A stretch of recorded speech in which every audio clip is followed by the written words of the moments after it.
Okay, welcome to week 3. A bit of a change of scenery today. Thought I'd get a little bit more UV today than normal. So what are we looking at here in this week? This week we're looking at economically driven healthcare. So we've looked at a little bit of how we evaluate healthcare last week, but we're also going to look at how we can kind of evaluate it as well this week. What we want to know though is what drives those things that we need to look at in terms of how we actually measure, assess, and that's some of the key challenges that have come about when we're looking at driven healthcare from an economic perspective. So again, I encourage you to look at the presentations that will be up on Views later on in week 3. But first of all, I just want to go through some of the key challenges. In terms of key challenges, we have a really changing nature of the landscape of disease and injury. Diseases aren't a static thing. Injuries aren't a static thing. They're going to change, and they're going to mould and evolve and change over time. With that in mind, we need to have a dynamic system that can actually then cope with that. Also, in terms of health spending, we have a lot of inefficient and insufficient spending methods.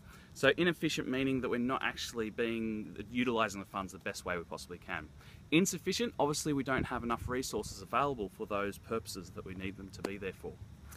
Finally, composition of health spending. Where's the money coming from? What makes up the funding? Is it government-based? Is it taxation? Is it private insurance? Is it a public insurance model? There are many different ways that we look at how we get that funding in for the healthcare system. Then I just want to look at economic evaluation again. I know I harp on about economic evaluation, but this is a really tricky one because, as I've mentioned before, we're looking at some hard and fast data, but there's a time when we also need to assess those non-quantifiable elements, and how do we actually then turn those into a statistically rich data set that can allow us to look at different things.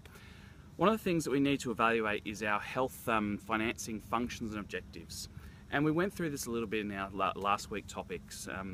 And how do we actually how do we evaluate and assess and measure each of the stages within those functions and objectives?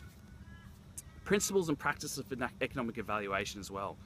Policies around how spending happens, procedures in the way that we look at ways in which we spend. One of the other things we also need to look at is tools about how we look at spending. And the cost-effective analysis is one of those really good tools we can see is how efficient is our spending actually being. And we'll look at that in more detail next week. That's all for this topic. Nice, quick and sweet video, but it does build on some of the items we looked at last week. That's all for now, and I'll see you in the next video.